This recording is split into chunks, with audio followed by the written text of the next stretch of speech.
All right, hello. Hello.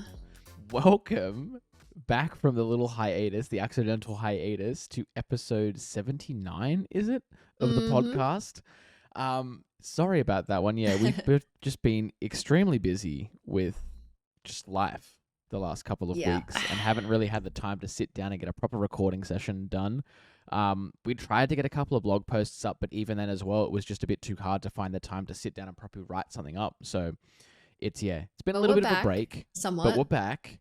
Before I and go then we're to gonna Japan. go away. We're gonna go away again next week. Yeah. So, but no, we're gonna try and get some blog posts up in the meantime as well, because they are a little bit easier to do, obviously, than recording, especially when Jenz is going overseas. But I'll try and do what I can because she's obviously going to try and enjoy her holiday as well. So there's not going to be too much from Jenz's side of things for the next couple of weeks, but that's okay. You're still stuck with me for a bit, I guess. So what we've got this week, before we get into like our normal catch up as well, is a little bit of like a backlog of some of the things that we've a monthly catch up of February, what we missed in February. Pretty much. If you guys have been living under a rock for the last month or so, this is the perfect sort of catch up, because we've got a little bit of everything. We've got it from like Nintendo stuff all the way down to literally the last 4 episodes of The Last of Us. That's how much we missed. Last 4 episodes. That's how much we've missed. Crazy. So it's been a bit of a time, but we're back. We're at it. Yes. What have you been up to for the past 3 weeks, Jenz? Pretty much. 3 weeks. Honestly, a lot of Siege. I think I was mostly preoccupied with some watch parties with SI and unexpected work trips for Siege and stuff. So it's been busy work-wise. It's been so exciting, but boring otherwise. Well, that's what I mean as well. Like I think that was the biggest contributor to us not being able to record, was because you were doing such like obscure start times for stream and things like that, and such long streams, that it just absolutely wiped like a week or 2 out of your schedule, basically. Yeah. Because instead of starting at like 3 or 4 o'clock, you were starting at like 7 a.m., 8 a.m. Yeah, I was up at 8 a.m. Like I've never been that motivated to get up and watch a game. No, ever. But there were some very exciting games though. They if were. You guys it's even somewhat interested in Siege, just go and watch those recent invitational games, because man, they were incredible. Yeah, it's just impressive seeing like the height of Siege in that way. But so that was busy. And then you went on a cruise to Scooby Island? I was on a cruise up to Morton Islands, where they shot the first Scooby-Doo movie, the live action one, and then we went up to Newcastle for a little bit, but we ended up coming back like 3 days early from Newcastle because Mum got COVID, and so me and Emma were like, nah, we're going to dip, we're going to skip on that one, thank you very much. I don't want to catch that again. Did you miss out on that? We missed it, yep. We managed to dodge it, so it was good that we got out of there before it got a bit too hectic. Yeah. But it was all right because we still like just had a chill couple of days at home. That's nice. You know, like we just didn't do too much. We kind of just laid around for 3 or so days. So it was still somewhat of a holiday. It just wasn't a holiday on the beach. You know, so it's not the end of the world, but it's But yeah, and that was also at the perfect time as well. So that just was a whole spanner in the works for us all. But it's In the meantime, though, within all that happening, a ton of news stuff came out, Jenz. A ton of it. So what we're going to start with, because we do have a little bit to get into, mostly towards the end of the episode with all the Last of Us stuff, because like I said, we are going basically over like 3 or 4 episodes kind of a thing. We're going to quickly run through some of the news stuff, especially the stuff that's happened earlier in the month, because we assume most of you have heard what's going on. Mm-hmm. I would hope, at least. So I'm going to start off with the Nintendo Direct that happened towards the start of this month. They did roughly, it was like a 30-40 minute sort of presentation, just showcasing the games and announcements that were coming out like the first half of the year, basically. There wasn't any sort of major new announcements and things like that. That was like extremely exciting. There was a couple of cool little things in there. We're getting a new Professor Layton game, which I thought was quite exciting. I used to remember playing those games way back when on like my DS. So it's cool that we're getting those again. Most excitingly, I'm assuming for a lot of people, we did get a new Legend of Zelda trailer, which did just show a little bit more about the game, because that is coming out next month, I think it is. Oh my god, really? Just around the corner. Like it's it's so very exciting. very soon. If it's not next month, it's very soon after that. It's very shortly around the corner.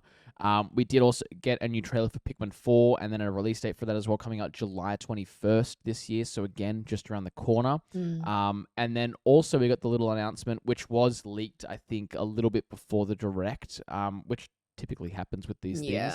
But the Switch Online, the little emulator that they've got built into all the Switches these days, is getting Game Boy games coming out sometime soon as well, which people were expecting.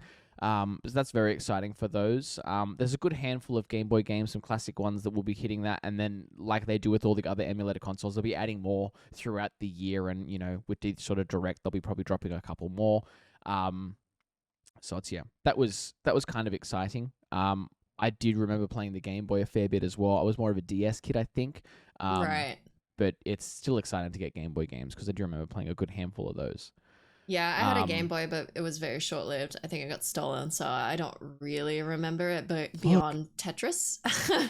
Kids were ruthless back in the day, I tell you. Truly. They were ruthless. Yeah, I protected my DS like it was the second coming of Christ, basically, because that thing was incredible. I loved playing that thing. Every time we went camping, I would take it with me. Every time we went just to the shops, in the car, it was in my pocket 24/7, basically. It's since been replaced by my phone, but yeah. Following on though, Jens, from the Nintendo announcements, we did just yesterday, so this is some new stuff, get a Pokemon Day Direct. Yesterday was Pokemon Day. It was the release anniversary for the first Pokemon games, Red and Blue, way back when in the 90s. And so they do this every year where they have kind of a celebration of Pokemon. Yesterday, we did get a whole bunch of stuff just on Pokemon, so if you're a big Pokemon fan, it was basically the best day of the year.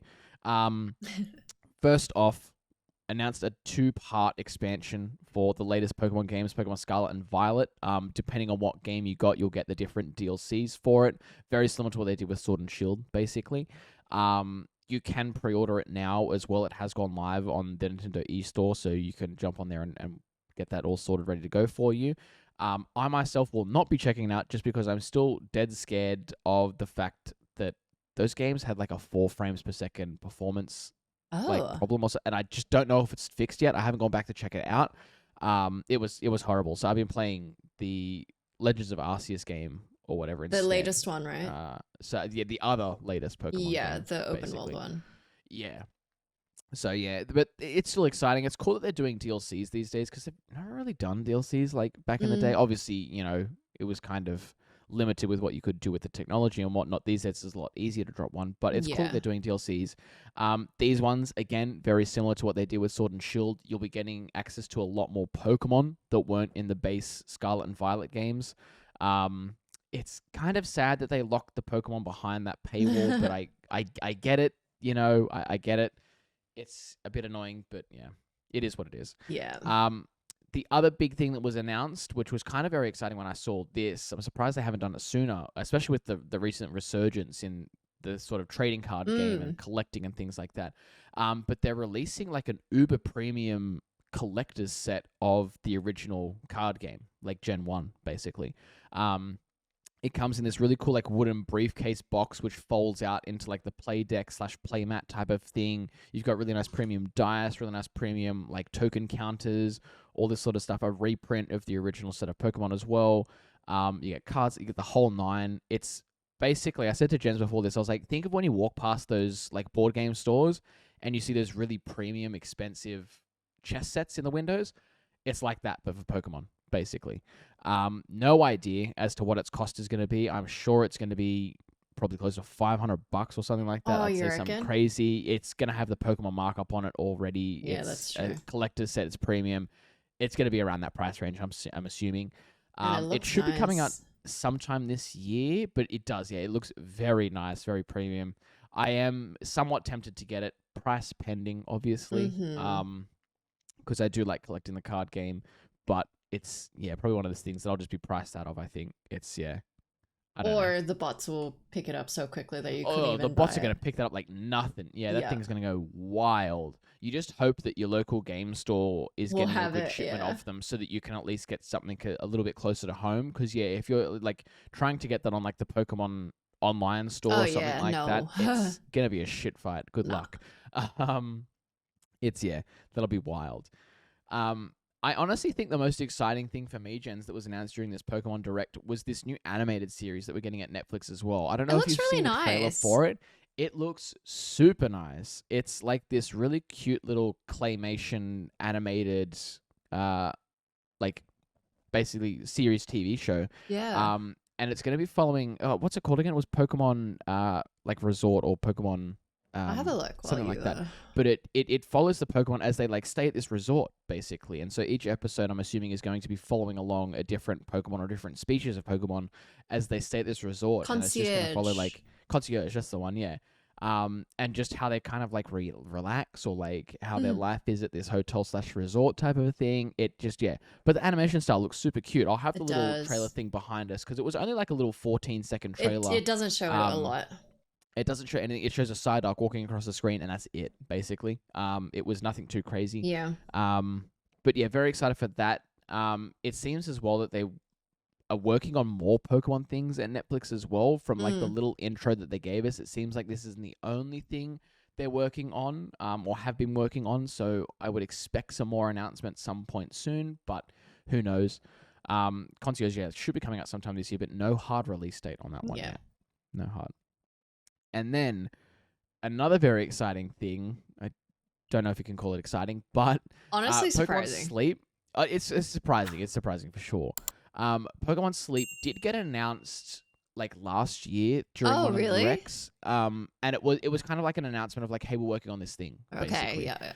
And then they left us in the dark for a good couple of months, and we didn't hear anything of it. But yeah, they did come back with this Pokemon Direct and sort of re-announce Pokemon Sleep, which is an app that you can download on both iOS and Android. And for those that use a sleep tracking app, it's basically that. It's just got Pokemon within it, pretty much. It looks super cute though, because depending on how you sleep and like how much quality sleep you get, you'll get graded a different sleep style, and depending on what sleep style you get graded, it depends on what Pokemon you can collect like around your Snorlax that day and all this sort of stuff. It's a really cool, funky little way of sort of promoting like sleep health, I guess, you know? Yeah. It's so weird to me because it's like, how can we monetize sleep? Like we have Pokemon Go during the day, and then when you're sleeping, we gotta do something about that. It's like, well, that's the thing is I saw someone on Twitter have that really good point where it's like, 10 years ago, Pokemon was like, check out a new game. This is our new card set. Have fun. Pokemon these days is like, we care about your well-being. Yeah, I want like you to a go lifestyle. outside, get some vitamin D, get some sun on you, catch some Pokemon. But then at the end of the day, I want you to have a nice 8 hours rest. Yep. Like it's changed a lot. They're becoming more of a lifestyle thing, exactly. And I was like, that's a really cool transition, because it's honestly true though. Pokemon Go did get people outside and still does for sure. to this day. And I would be very surprised if Pokemon Sleep doesn't have a mass download right at the start as well and get people trying to get better sleep. Just because it's got Pokemon slapped on side of it. Like, yeah. I'm definitely going to download it and just like see what it's all about. For sure. For sure. I'm checking this out as soon as it comes out. There was no release date for it again. They did say it's coming out sometime this year. They are like in the final stages of development and whatnot. But it's coming out sometime this year. 100%. As soon as that hits the Android store, I'm downloading that bad boy. Yeah, without for a doubt. sure. Because Emma's already used one in the past. And I was like, no, we'll scratch that. We're getting the Pokemon one. We're upgraded.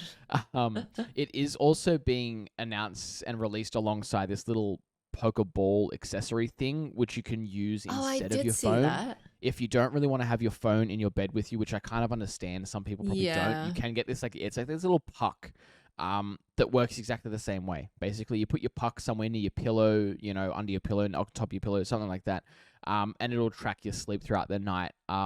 Before you go to bed, you just hit the button once, it starts tracking it. When you wake up, you hit it again, and it cycles it and sends it off to your phone and whatnot. But the really cute thing is it has a Pikachu that sleeps inside the Pokeball Jens. Like you can see it? Well, you can't see it, but he'll like Pika to you, and things like that when you set it. Right. And then when you wake up, he'll like Pika, and but you can set it if you're one of the people that likes to go to sleep with music or like some form of a noise. He can sing you Pikachu lullabies as you go to sleep, and it's really adorable. I wish we could play the audio. But it's super cute. It's kind of tempted me to want to get it because I saw EB Games has put it up for pre-order. Oh, really? I don't know how much it was, but I did see. I did see how much they put it up for. But I did see they announced that they were going to be stocking it. And it also works with Pokemon Go as well. They'll be adding in content that will work with Pokemon Go. Look, you know what? Again, see, it's the Pokemon tax, right? It is. Like they've added the Pokemon tax onto it. I can see why they've priced it at that point because it is for both Pokemon Sleep and Pokemon Go, and it is a Pokeball, so it's like its own style thing. I'll see if my work gets it because I can get staff price on it then. But like, it's maybe. It could be a nice treat. It'd be a fun little like sort of gimmicky gift, for someone that does enjoy Pokemon and is utilizing it. Like, okay, cool. Yeah, sick. Okay, I'll pick that one up then, I guess. Sold. They got me. But yeah, it will be working with Pokemon Go as well. So if you put it in your bag and things like that, it'll automatically spin Pokestops as you pass by them. So you don't have to take your phone out. And it will automatically as well, on somewhat of a timer, just throw random Pokeballs at Pokemon that you might come across as well. Again, without having to take your phone out. So it'll help catch you, Pokemon as you go about your day and things like that. If you're somewhat of a busier person, I guess this will make more sense. Than someone that actively wants to play the game, and have their phone out. Obviously, they're for sort of two different people, but I'm sure, if you're very busy and you drive a lot maybe as well, but you still want to play Pokemon Go, this will be a good accessory because you can't use your phone when you're driving, basically. Yeah. So it's, cool little add-on. Yeah, I like it. In terms of more direct, we had a little PlayStation 1 State of Play happen at the end of February, I want to say. Yeah, it was like a week or so ago, a couple of days ago now. And like, nothing amazing has been announced really at the State of Play. It's mostly all about the PSVR 2, which has been released and is out in the market now. Yeah. Yep. But one really cool thing, because Resident Evil 4 Remake is pretty much around the corner, March 24th. Yes. They teased a special demo that we can try, which, you know what? Hopefully it's not a time demo like it was Village. Don't start me with Capcom. I know. Knowing Capcom, it's a fucking time demo. I'm hoping it's not, but oh god, I will definitely want to give it a shot. But basically, there was a new trailer that showed a ton of cinematics of Leon Kennedy exploring a new environment. And the trailer ended with a teaser for the special demo that is said to be coming soon. So not exactly sure when the demo is out per se. And the demo wasn't listed as being exclusive to PlayStation 5 because the remake is coming out on PC and Xbox and such. Yeah. So I'm hoping that it'll be available to everyone, and I think it should be if it's going to be available on all platforms anyways, but maybe there's a PlayStation 5 like exclusivity on a demo. I would assume that they would have like an exclusive day or two or something like that where it's just PlayStation can play it. I reckon they might do that. It wouldn't surprise me. Yeah. But very exciting. I'm so keen for this. I'm looking forward to it. I love that I'm slowly able to flesh out my Resident Evil backlog because we've said it tons of time on this podcast, but like there's a bunch of older games that I would love to go back and play, but I just don't think I can because of the way that the controls were made like back in 2004. Like they don't have the same feel to them, the same flow to them, all that sort of stuff. So the fact that they're remaking and re-releasing these games with updated controls, updated graphics obviously is a little bit nicer, but the controls mostly is just the icing on top of the cake. They're doing it as well now with Silent Hill, which is a big excitement for me because, and as Jen's as well, because one of those games is like that's a big gap in my horror game backlog that I haven't yet been able to classic. Get to. It is. It's like it's a cult classic. It's so there's going to be a big resurgence with these sorts of things going forward, I assume. But very excited that they're still doing this. And can't wait to see what they keep doing with it. Yeah, me too. And the fact that they're still making newer Resident Evils as well. Like, you would think with all the time that they're making, remastering and basically remaking these games from the ground up, that they don't have time to do it, but they're still releasing, like, Resident Evil 8 and, like, the DLC that comes with that and the VR mode that comes with that as well. Like, it's, So they're still working on new stuff, too, which is good. Yeah. And it's cool. This one I just saw. There is a VR version straight off the gate that will work with PSVR 2.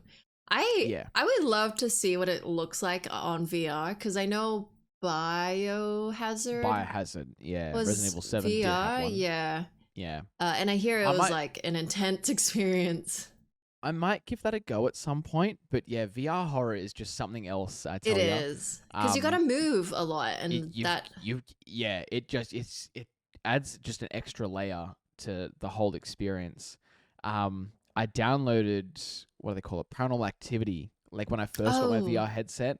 And I got Emma to try it. She honestly couldn't do more than 5 minutes because it just freaked her out that much. I mean, was it Phasmophobia? She tried it and she like Phasmophobia she tried as well. And she got physically injured playing that. She hit herself. Yeah. Trying to take off for those that haven't played Phasmophobia, there'll be parts throughout like your haunt when the monster that you're trying to catch goes into its haunting mode, you'll hear it like whisper in your ear basically as a way to like signify.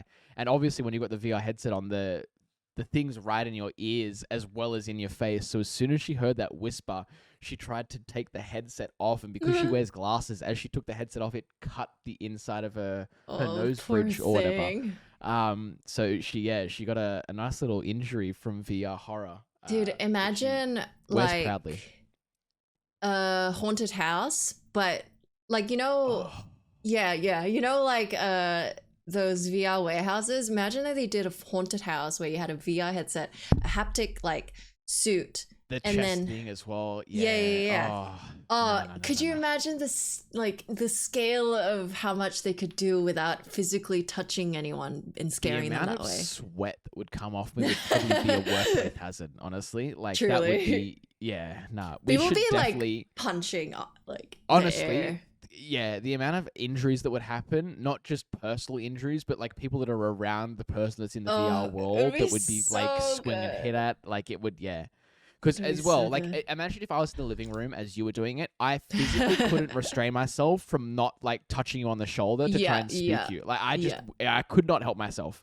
Would not be possible. So it'd be so funny. But I definitely think we should try and log in some VR. I know we need to gameplay at some point, either on stream or on YouTube. We need to get it in because it just it'd hurt your ears, the amount of screaming that would happen. But truly. But it'd be so good. Yeah, we'll have to pencil that in straight away. Yeah. After the holiday. Yes. Moving on as well, Minecraft, a game that I've wanted to go back to for a little bit now. Every time I see news about this update, I get that little itch in the back of my throat, and I'm like, Minecraft is like a game that comes back like once a year. Like, honestly, once it's like a year Call of Duty. You jump in. It's like Call of Duty. You know, like every year it comes out, you're like, I'm going to play this game fucking tons. And you play it for 3 weeks. And you're like, I never want to touch that game ever again. I've done all of that I can do. And then the year comes around again. It's the same. And you're like, fuck, I want to play Minecraft. You know? Like, I want to play it. But no, Minecraft, it's usually around this time as well. It's usually when they do the big announcements for like the new updates and things like that is what gets me interested. And so, they're doing the new update that's coming up very shortly. There's a couple of cute little new additions, nothing too major, you know, in terms of Minecraft world, but, still new additions are always good. First and foremost, one of the biggest things they're adding is cherry blossoms to the worlds now. So there's a new cherry blossom biome, an entire biome that's just going to be covered with these trees.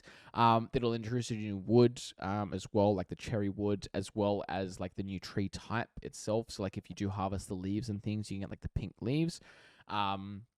So you'll get a bunch of things.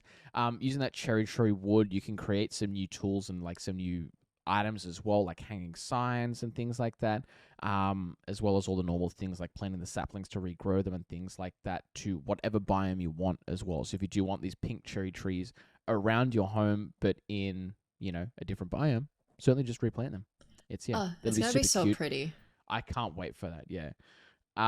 Adding on to that as well, they're also getting an update to bamboo, which has been like a bane of like an item for a lot of us when we play on our servers. I remember you just go and dump a bunch of bamboo or kelp at someone's home and just be like, hey, enjoy this. Yeah. Because it does nothing, basically. And so to alleviate that, the Minecraft devs, they have changed bamboo a little bit. They're making and adding some new items that can be crafted using it. So it's not as useless as an item, basically, these days. So it's a cool little update. They're also adding archaeology to the game as well, which is kind of big. And they do say that this is going to be a very big, important update going forward for the game. So archaeology is going to be quite an important sort of gameplay mechanic. Basically, you'll be able to find these little, blocks of sand and things like that in your deserty biomes, and you'll be able to brush them back to reveal some, archaeological. I'm surprised they haven't added that ages ago, because that would Minecraft's the perfect thing where you it really is, literally mine, and you could just find a skull of a T-Rex or something, whatever. Honestly. So, it'd be interesting to see what they do with this going forward as well, because like I said, they did say that it was going to be a big sort of mechanic going forward. That'd be fun. Depends on what they're going to hide within it. It might be some type of ore that can only be mined throughout this archaeological way, something like that. Who knows? But you'll have to keep your eyes and ears peeled on them, and what they announce with the next update should be coming out next year, the next major update they do. They usually do one a year, so probably next year sometime. They're also going to be adding customizable armor to the game as well, which is kind of a big thing. A lot of people have been asking that for a good while, rather than just the stark, iron or diamond armor these days. You can add different styles to it, different, looks and vibes and things like that. So it's just a little bit more of a, personalization thing. And they're also adding sniffer and camel mobs to the game as well, which is kind of fun. They usually do it at least a couple of new mobs to the game each major update, whether it be friendly or foe. And so we're getting both a sniffer and a camel this year round, which will be interesting. The camel as well can hold up to 2 friends on it at a time. Oh, fun! So instead of you each having to get a horse or each having to get, some form of transport, just get one camel, share it between the 2 of you, So sharing that'll be is good caring. fun as well. Sharing is caring, Jen. Sharing is caring. True. But that'll be the Minecraft update. That should be coming out sometime soon. You can get the early access build for it if you do go to your Minecraft launcher and set to the early access build and things like that. It's like a test server kind of thing. If you do want to test it out and sort of give some feedback before it goes live within the coming months, which we usually do as well, because you can usually add that to your servers and things like that. So we should be able to. We'll have to hit up GAT and see if you can. Oh yeah. Get the old server up and running again. I think In other news, Elden Ring is getting a DLC in what could be the most laid back announcement ever. Yesterday, 28th of February, From Software tweeted that the DLC is in works for their latest release, Elden Ring, and that is pretty much all they said. We have a name. It's called Shadow of Erdtree. That is in active development, but that is all we have from Software. Honestly, good people tweet. were expecting with the state of play as well that just happened kind of just before it. They were surely, From Software, one of the big Sony studios, big trailer, something, atmosphere, something. Nah, they tweeted, and it came through because we're in Australia as well. It came through at 11 p.m. for us. I saw a bunch of people retweeting it around that time when I was on Twitter last night, and I was like, okay, wow. They literally just tweeted it with a little sort of piece of art showing kind of the vibe you're gonna get for it. And that's it. No trailer, no soundbite, no release window, no details what we can expect, nothing. But peeps are still very excited for it, obviously, because of course, Elden Ring's a massive game of the year last year. Yep. You know the vibes. Yeah. And my exciting news, for those who like Siege, the year 8 is coming the beginning of March. I think it's March just 7th. around the corner. Yeah, something like that. And I think most people will know that we have a new operator, Brava, who can hack opponent gadgets, which is really cool. That's gonna be a game changer. Yeah, really I can't cool. Wait. Yeah. I'm keen to see how much she is used and how much she can reverse things. Well, it seems like she can reverse almost anything that the defenders all put gadgets, down. yeah. Almost anything. Things that can't be reversed are going to be things like bandit batteries and whatnot, or things like that, because it kind of just doesn't have a negative impact for the defenders in a way. There are so things it just destroys them. Are better to hack, a Capcan trap or a claim, all that. Yeah. But the interesting thing is the interaction between her and Mozzie, because Mozzie can take her drones. she could be hacked reverse back. it. Yeah. Yeah. So very interesting. I'm curious how much that'll come into play as well, because, you know, she's only got 2 drones. I'd be interested to see how often she gets banned in high level ranked Same. plays and things like that. Because I said to Emma, as soon as I watched that trailer, I was like, damn, I want to be a Brava main going forward. Like, she sounds broken. Obviously she's not going to be. They've probably like tested her out a fair bit internally and things. And there's obviously the test server that's out at the moment as well, or very shortly. If you do want to test her out and things as well. So it's, you know, they'll probably tweak her around and things like that. But yeah, I can see a relatively high ban rate, I would say. Just because it is gonna, like, it's not so much gonna break the game, but it's just gonna break players' perceptions of what's safe and what isn't. Because traditionally, like, we've always been able to, as defenders, run through cap contracts with no problem whatsoever. Yeah. But now, if there's a Brava on the field, you've got to second guess every single move you do. Like, can you walk through that doorway? Has she hacked it yet? Can you, you know, throw a impact now without that Jaeger destroying it? Like, all this sort of stuff. It's going to add just an extra layer to the game. It would be really interesting. I'm very keen to see her in the works of the game. Another really interesting thing that is coming are for newcomers.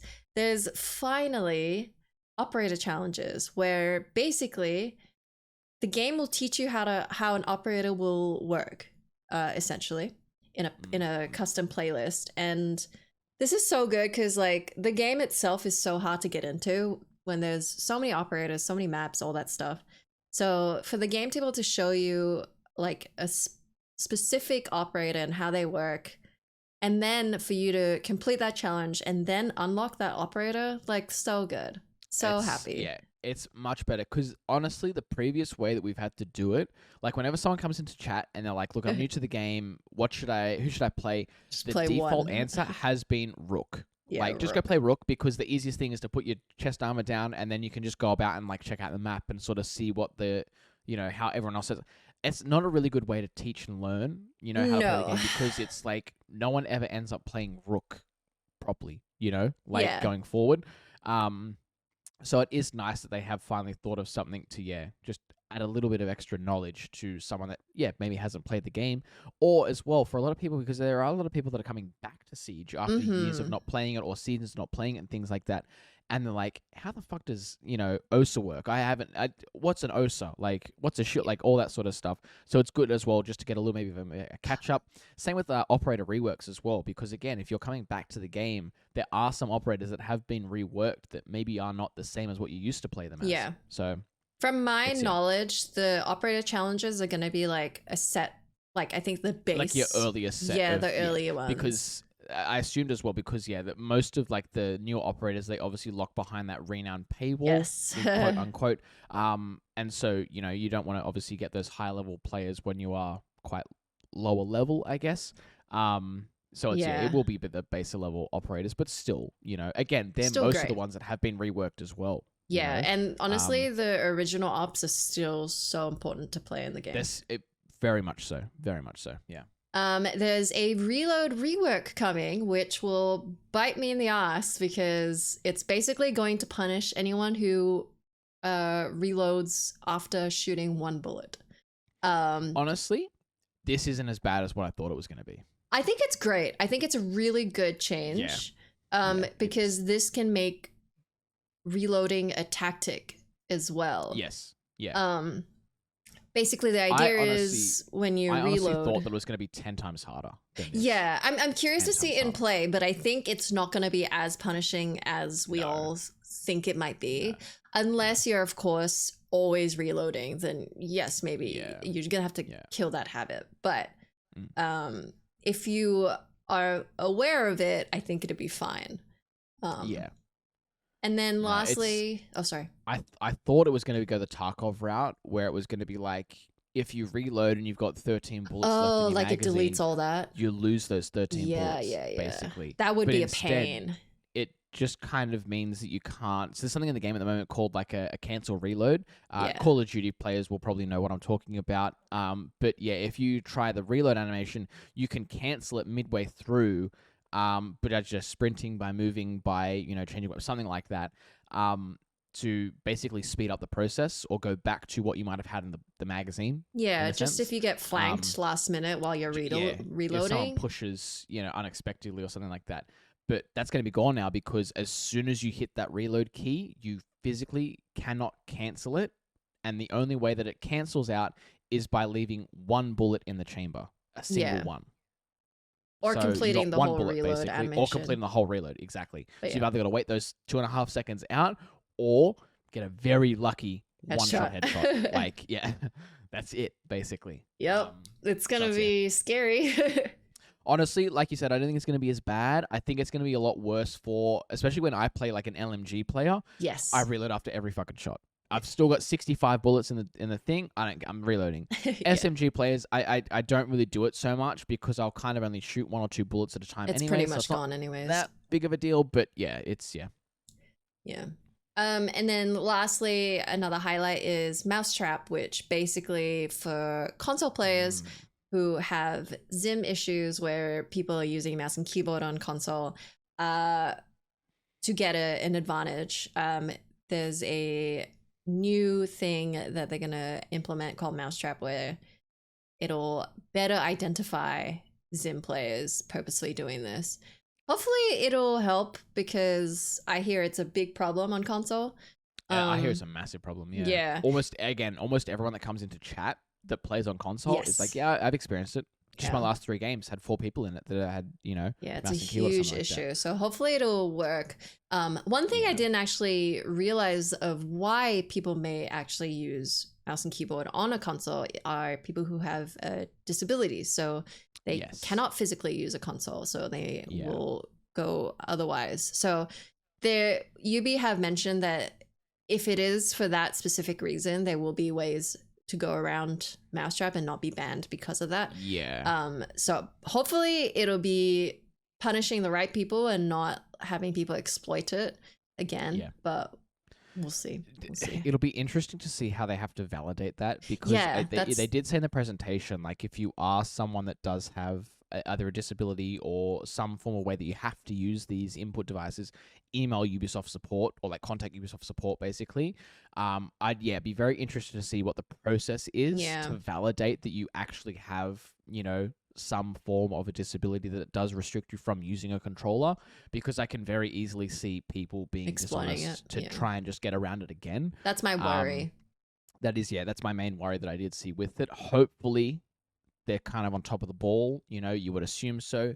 There are still going to be ones that slip through the crack, though, obviously. It's going to be a thing that happens. But I do like how they've done it in the fact that they're not just outright banning people that are using these, mouse and keyboards and things like that. But what they're doing it in a really smart way. They're kind of trolling them. They're basically, reverse trolling them in a sense where it just increases the input lag each game, basically, or each round. It's like a slow increase, too. It'll increase it bit by bit each round, each game and things like that, so that it's like you can still play the game, but you're just heavily disadvantaged now compared to people that are using like an official controller or something like that. So good. I love that. Because the thing as well, and that's what's always sort of griped me about people that just get outright bans, even on PC as well, is the game routinely goes on special. Right? Like down to $9, $10, something like that. Someone that wants to cheat, $10 to them is nothing. Like they'll very easily spend that. You can also obviously buy keys through grey market resellers for cheaper than that as well. So they can just very easily get back into the game again and just keep cheating and whatnot. So, having it where it just basically, makes us they have to grind their teeth pretty much to be able to play the game and just turn them off playing it altogether. It's like, it's kind of like manually banning them. And just through like them, the person bans themselves, basically. It's I love it. It's great. I really hope it works, but we'll see. Yeah. We'll see. Yeah. All right, time for some media news. Yes. For those listening now, The Mandalorian season 3 is out.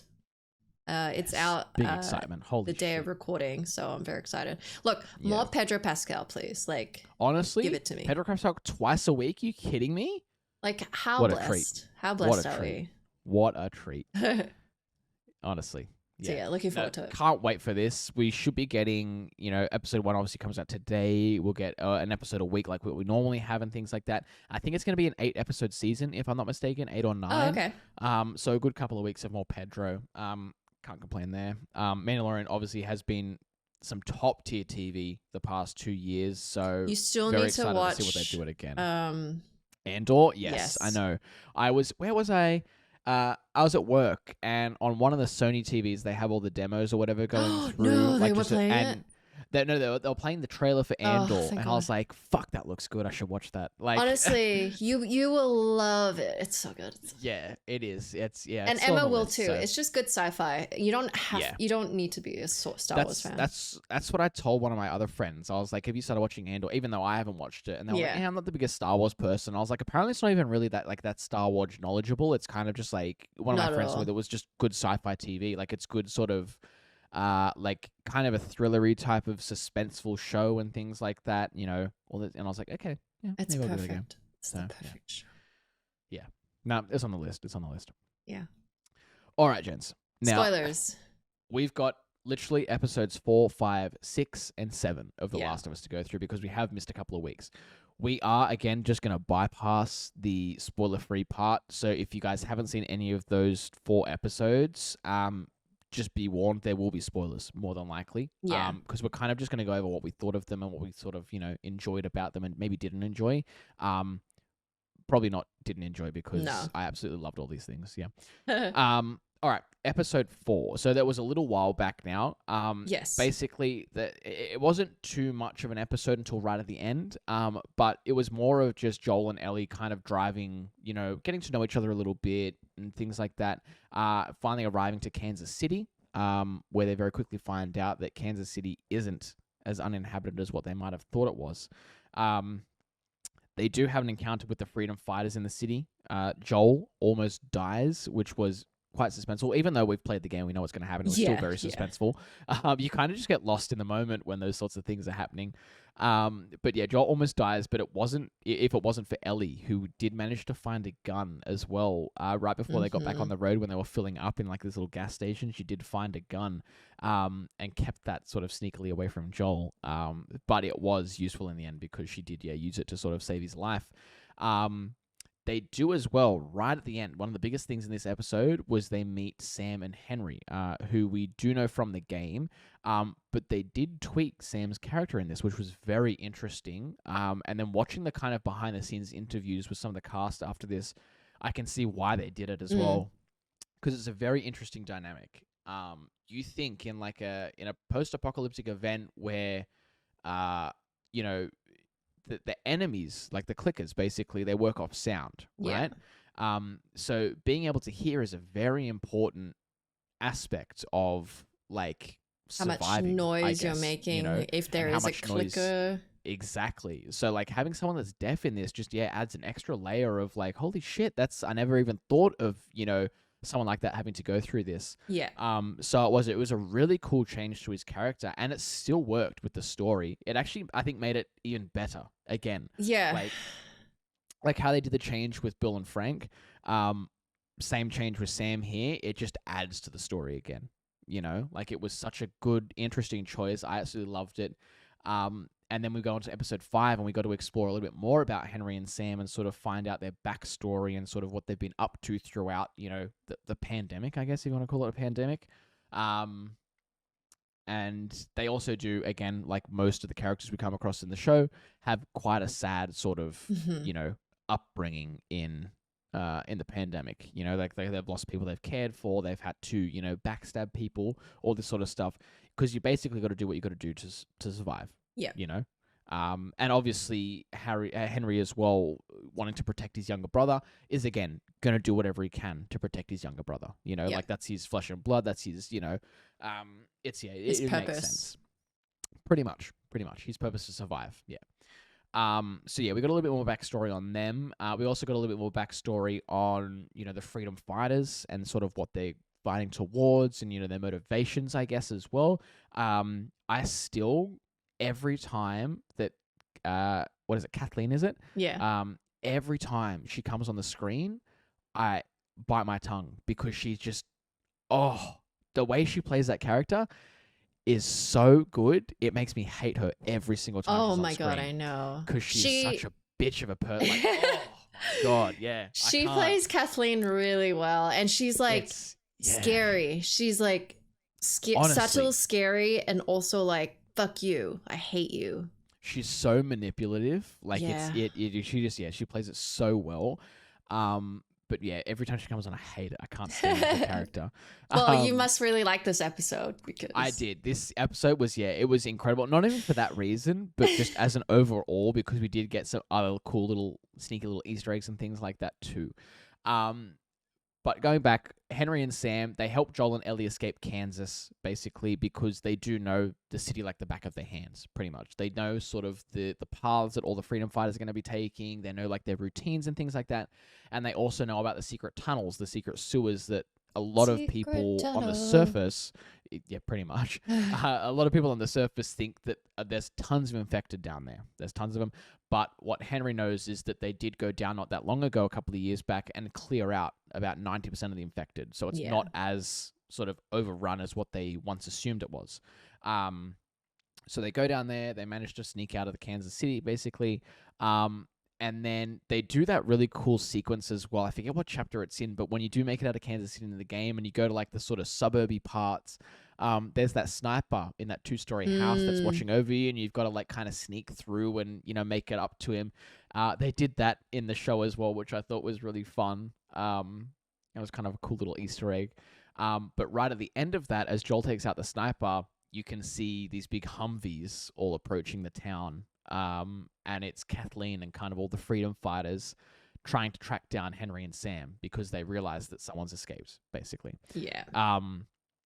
And so they radio into this guy that's up in the sniper tower, and, you know, Joel was, oh, fuck, it's actually these guys.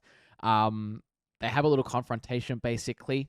And then as they're having this confrontation, the big sort of explosion happens and all hell breaks loose. Man, when that car started to sink underneath, it was like, goosebumps, basically, goosebumps. Shit because about to happen. As soon as it sinks, it was dead quiet, and like it pans to Kathleen's face, it pans to like the freedom fighter's face, it pans to Joel's face, and they're like, what the hell's just happened? And then you hear it, the screeches, the crawls, the gurgles, all of it. And they just come flooding out like nothing. All the runners, basically, they were just sprinting to anyone. And just all hell breaks loose. Joel, Ellie, Sam, Henry, they're all trying to manage to get their way out. They're trying to survive. They're trying all this stuff. The freedom fighters, they're all trying to shoot away the infected. It was incredible. It was a really cool sequence. And then as well, like it kind of, goes all quiet again. And then the bloater starts crawling out of the hole. And you're like, oh, shit. And I have to say as well, we recently got a new soundbar with a subwoofer. Oh, yeah. The bloater sounds fucking incredible. Like our couch was rattling with every footstep you took. It was sick. So yeah, if you can, try and watch it on our soundbar because it just adds to the experience. But yeah, and then they all managed to sort of escape and get away and things like that. And then that's the end of the episode. And we're like, okay, cool. But no, they managed to get away. And they're sort of on foot towards Wyoming, I think it is, in this one. And then, they kind of all have a debrief and like, okay, glad we made it out of that. Cool, everyone's all right. Yep, fine and good.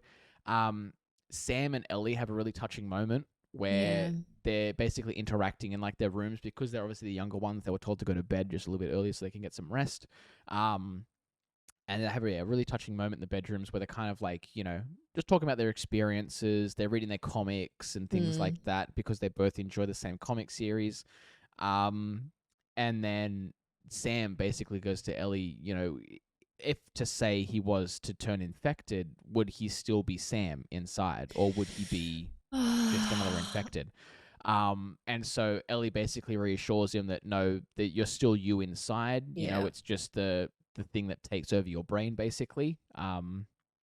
And then, then it goes to sleep. They wake up in the morning, and Sam's character is sitting looking out the window. And I saw another breakdown of this, which I thought was really good. Basically, that was Sam that was looking out the window because he, wanted to see the sunrise and things like that. And he was being very placid. He wasn't, aggressive. He wasn't anything like that. But it wasn't until he gets disturbed by Ellie, that he then turns aggressive because the cordyceps inside him like sort of jolts awake and is like, oh shit, I've got to defend myself basically. and that's where he attacks. And then there was a really heartbreaking moment where Henry basically had to put his own brother down to protect the rest of the group, and then ended up killing himself as well, because he just, obviously you can't live with yourself after that. It was another heartbreaking episode. I feel like most of these episodes we always end in tears, like, truly, like they have managed to capture just tragedy. This whole season, this whole series it's about tragedy, and like it's not pretty, it's not happy, it's shit. No, everyone dies around you, it's awful. And so like even the parts that were happy and nice, like again episode 3 where we followed Bill and Frank on like their nice little it still ends in absolute tragedy. It still ends in the most depressive way they could possibly imagine. Like it's just it's like, they lift you up and they sucker punch you right at the end. Pretty much. Like that's the whole series, and I love them for it. I love it. Mm-hmm.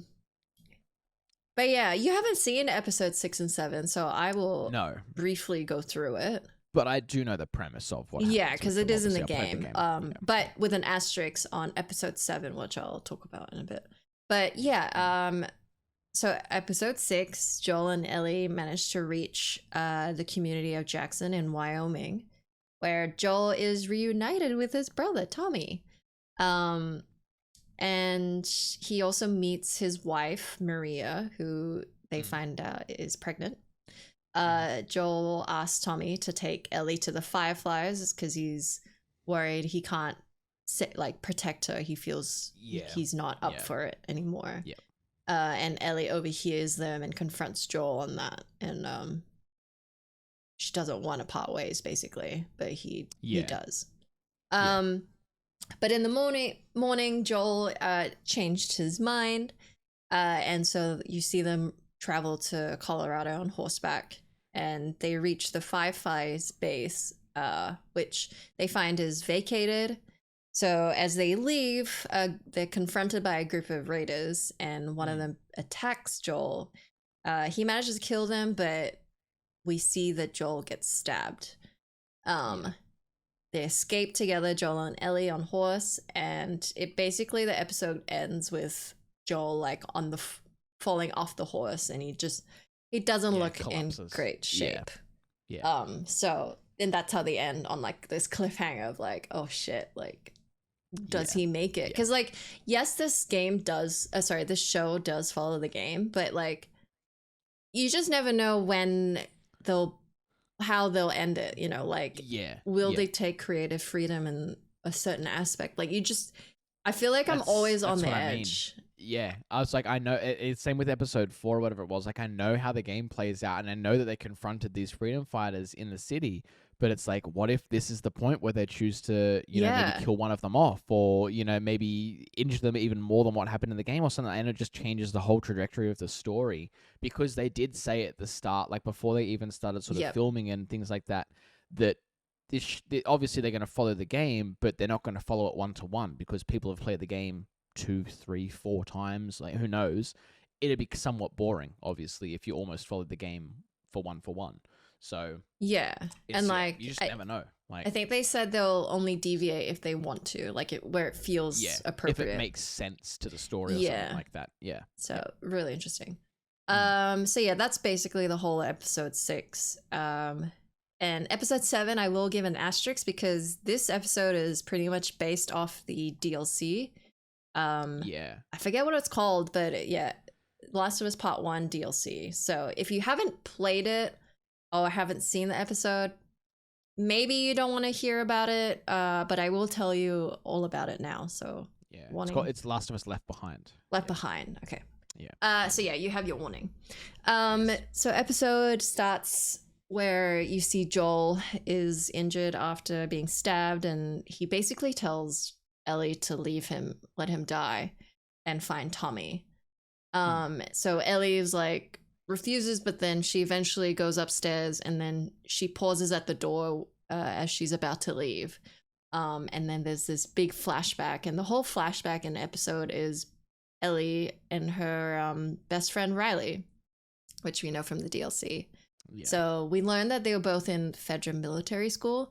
Riley ran away and was missing for 3 weeks, and she comes back to see Ellie, and brings Ellie to an abandoned mall, which you played. Have you played the DLC? I have, yeah. Yeah, okay, which perfect. is where the events of the DLC take mostly. Yeah, take place mostly in this abandoned mall, and like she like Riley like shows Ellie, you know, everything in the mall, like the carousel and like the arcade and like the food court, like just all the glitzy stuff in the mall. And it's really, really sweet just having this like intimate moment between these two girls. And then towards the end, Riley tells Ellie that the Fireflies assigned her to a post in Atlanta. And so that was basically her last night in Boston, and she wanted to spend her last night with Ellie. Which is really sad. Ellie eventually convinces Riley to stay with her, and she agrees, and they kiss, and it's so sweet. But then, obviously, tragedy has to strike, and an infected sucker punch came back. Yep, an infected that was hiding in the mall wakes up, and then begins to attack. Ellie manages to kill the infected, but as soon as all that happens, you see like they're both bitten, and then just the tears start happening. As they're like, you know, like it's so beautiful because they were like, yes, we'll live a life together and we will stay together, and then fucking this guy fucks shit up, and then you see, well, they both are now going to die basically. Obviously we know Ellie is immune, but she didn't know that at the time, and so it's really, really sad. I like as well that this is kind of, I think, where they chose to make it the point where Ellie got bit. Basically, I don't know if they do that in the game. I can't remember if that's the point where like, or if we just assume she got bit at some point. Basically, I feel like it would be in the game, but I don't remember. But I like it would that make the most sense. Yeah, and I like that it's showing when she got bit, because I genuinely don't remember. And but I like it as well because it's kind of like she's going through, like, yes, Ellie survived and she's going through all of this, but she's permanently walking around with this mark of like, you know, pretty much Riley on her in a sense, because that's obviously like, you know, probably one of her most exciting parts. Was like she's walking around with this bite on her arm, where she probably should have died, you know, with Riley, but didn't. And so she's gonna have to walk around with that for basically the rest of her life, kind of a thing. Yeah.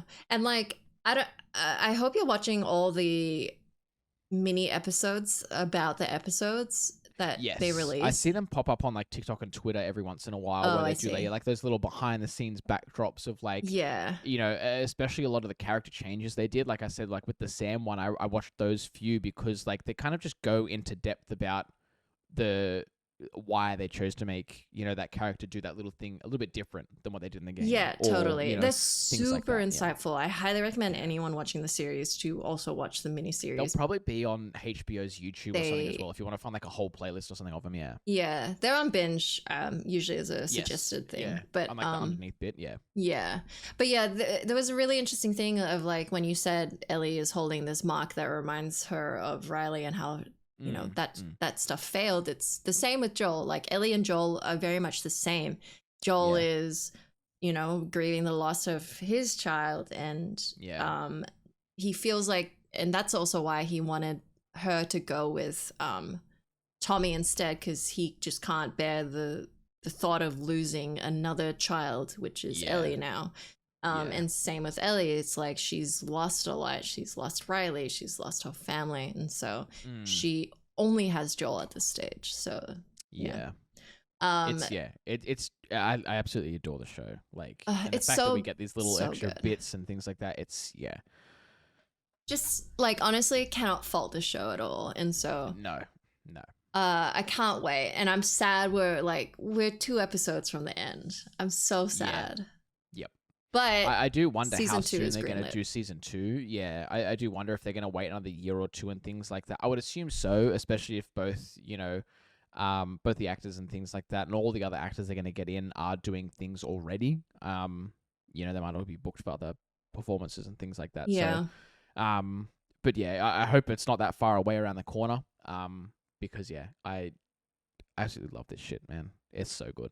Yeah, I'm just glad it's met and exceeded so many people's expectations, and I'm so glad. Like, yep, because we've been wanting a video game adaptation this good for so long, so to finally have it, but also for people who actually never played the game to also be able to enjoy it with no context at all is incredible. Like, so good. Yeah, no, it is. It's absolutely perfect stuff. I'd be very disappointed if they don't win any awards for it. They 100% I assume they will, but you know, 100%. That episode 3, all the episodes, but holy shit, that episode 3. There's definitely standout episodes for sure. Yeah, the media, like, and it Yeah. should have. That was incredible. It 100% did, yeah. But no. Well, we finally caught up, and now you go away for 3 weeks, so we're definitely gonna have to wait on the next 2 episodes. No, I'm kidding. We'll do some blog posts on them. In the next coming weeks and things like that. So make sure you check out hellohellolive.com because that's where you'll see all the blog posts go live. And yeah, so that should be it. Same with like Mandalorian and things as well. I don't know. We might wait to do Mandalorian until when you come back. I'm not sure. But we can discuss it all, you know, a little bit later and things on like the fly. that. But yeah, we can see what the old plan is. But yeah, just make sure you're all liked and subscribed and things like that so you don't miss anything if it does go live. And yeah, was there anything you wanted to add before we end up for the week, Jenz? No, nothing from me. Yeah, no, nothing from me either, guys. As always, though, thank you for listening. Thank you for watching. We won't see you next week. We'll see you in a couple of weeks. But yeah, like I said, hellohellolive.com for all of the blog stuff. And thank you. Bye-bye. Bye.